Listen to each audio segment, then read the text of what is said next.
First question I want to ask you is just, just some basic information about yourself. Where are you from? How long have you been at Liberty? How'd you get into hockey? Things like that.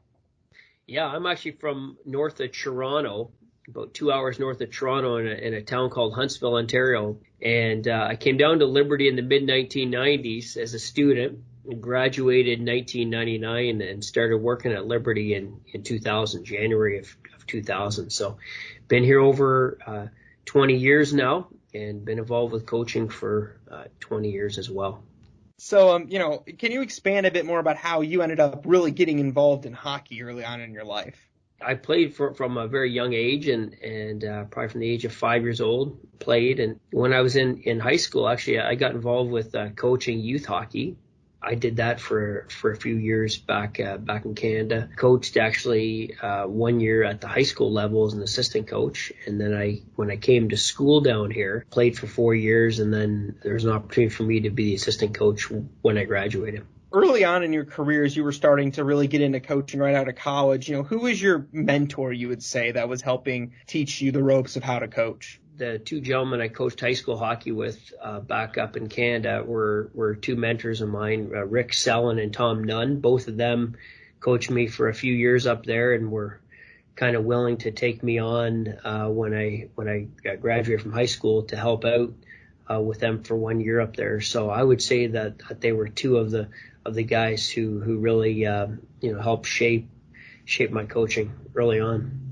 During your time here at Liberty, I'm sure that you've been here for a long time, so there's just, I'm sure, cherry picking a lot of moments that were great. But if you have to pick, just one or two moments that you would say were your favorite moments, what would that be?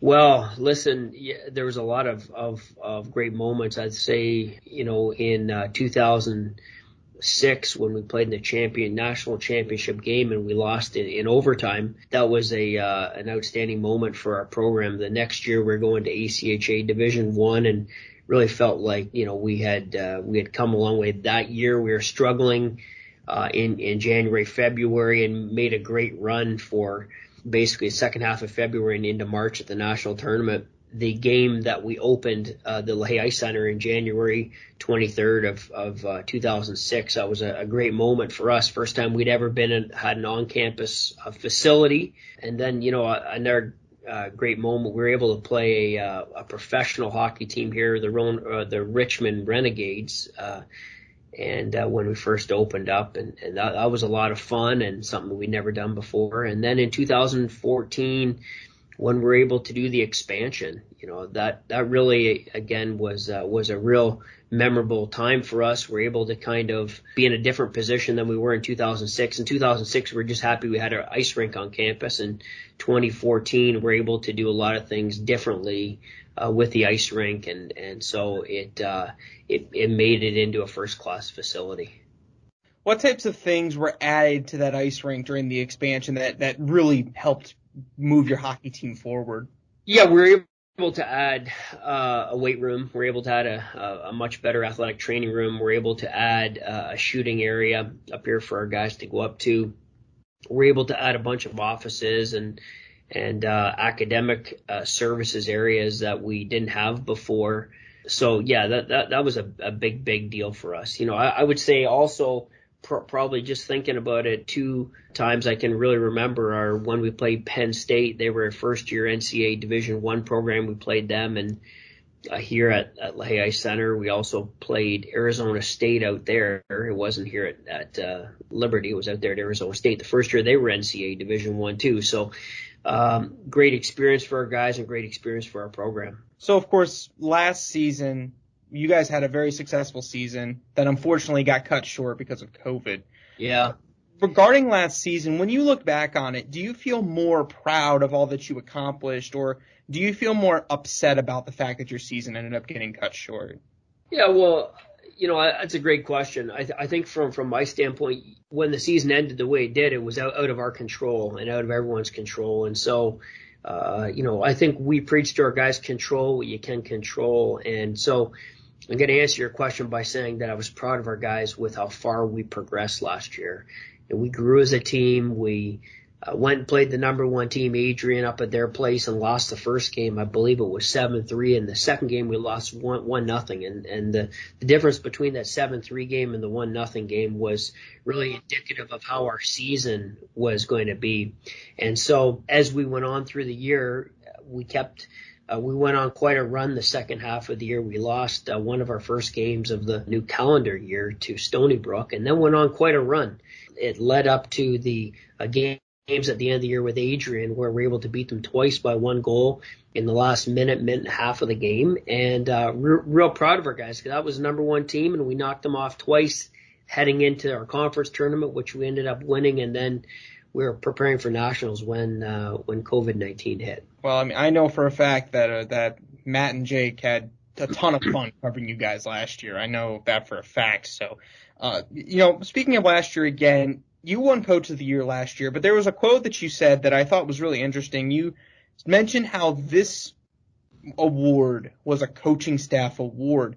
Can you elaborate on that? And what about your current coaching staff helped make an award like that possible? Well, I think because they're sitting here and we have to say nice things about, no, I'm just kidding.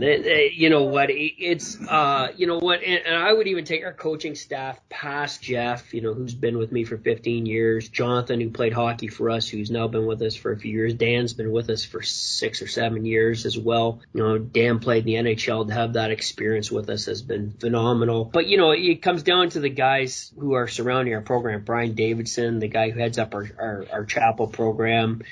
Dave Jones, who heads up our sports psychology program for our team, our athletic trainers, and Angie Witt and all her staff. And then it comes down to, the people we have around us, our guys who help us out with stats, our equipment managers. We're all in this thing together. And I think in order to be successful, you have to have great people around you. And I think at Liberty we're very fortunate to have great people who have servants' hearts and who want to do their part. And just as it talks about in Philippians 2 and in Romans 12, where we're all parts of the bigger puzzle, I think we've had some great parts, and I'm just fortunate enough to be able to work with them all. Talk about last season again really quick.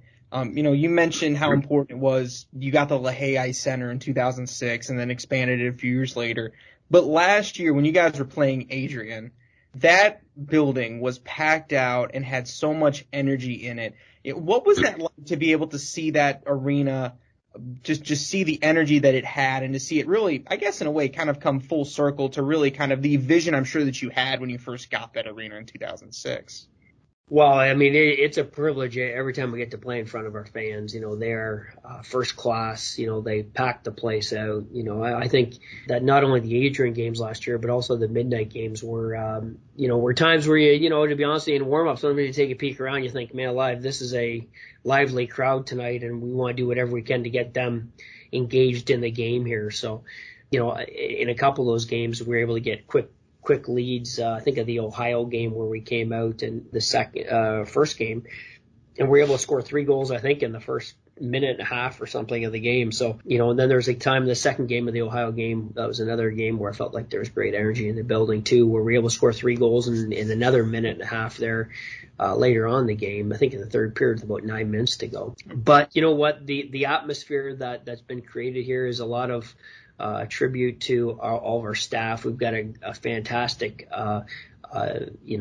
marketing and entertainment staff here who do a great job to make sure that people get their dollars worth when they come to the games. So this season, you now finally have a season, like we said before we started this interview. Glad you have a season now. Elaborate for me a bit on how that season ended up coming together with everything obviously that's going on in the world right now. Well, it's been busy, even as busy as last night, trying to try and see if we can set some more things up for the fall here. We released a schedule basically for the fall with trying to play as many games as we knew we were going to play at this point. The spring semester is all set because it has all of our conference games in it. So the spring semester is 100% set. The fall is 100% set with what we're playing right now. But I think it's allowed us some opportunities. There's not many teams playing in the fall. A lot are waiting until January. So the teams who are There's a lot of different restrictions on them, travel and out-of-state travel, and some couldn't stay overnight. And so there's a very, very limited amount of teams who you could play. So we're thankful that we've got 3 games in the fall.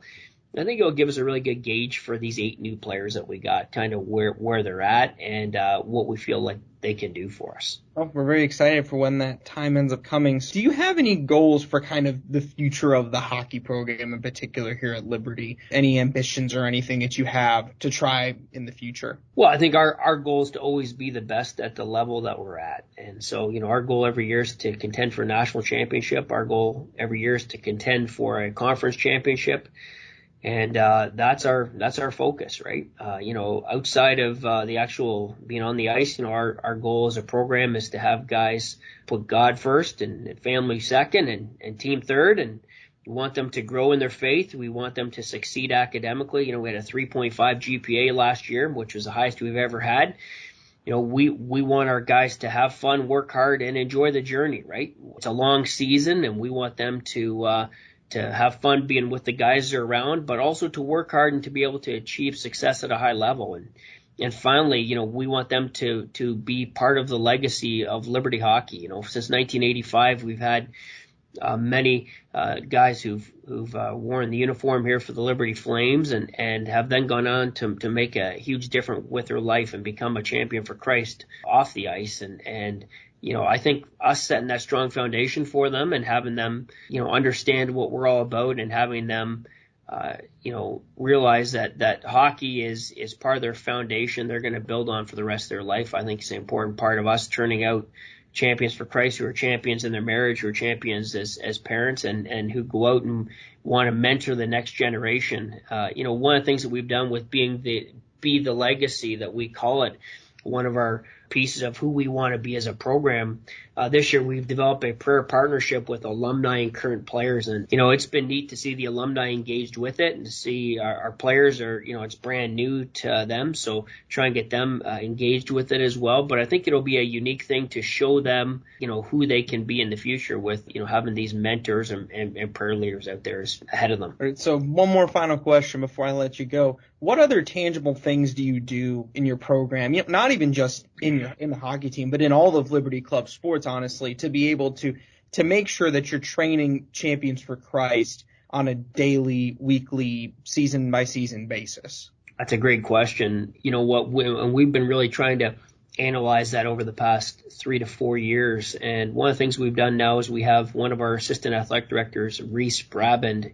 He heads up our holistic development with our triathlon coach, Heather Galnick, who has lots of experience with FCA and was the Ironman of the year for 2 or 3 times here. And she's got great experience.